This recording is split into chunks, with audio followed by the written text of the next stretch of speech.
Once the lightning dog is defeated, it drops its heart, which is able to power on the generator, opening a combine door and releasing another blind zombie. I wanted this final challenge to feel a bit like the end of James Cameron's Aliens, where Ripley thinks she's escaped the worst of it, but ends up facing off against the Hive Queen. There is one final toner puzzle which leads directly to the room where the first blind zombie is trapped. The player has no choice but to free the zombie, leaving 2 blind zombies running around.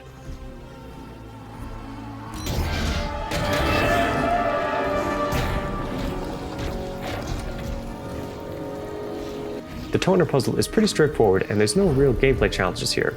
The 2 zombies have more of a psychological impact than an actual gameplay obstacle to be dealt with.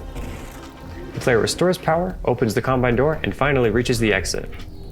I believe I succeeded in creating an enjoyable level with unique scenarios. I also succeeded in learning a new set of tools well enough to create this level, as I have never touched hammer or source prior to this project.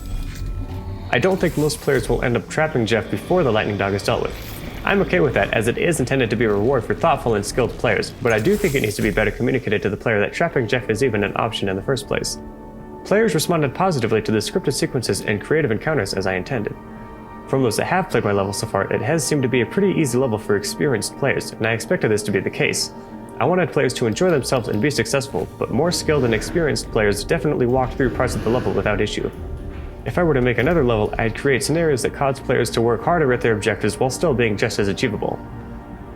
Some other areas of improvement include adding more enemies in some areas, more environmental detail, better optimization with regards to drive distances and lighting, and making that final puzzle more involved.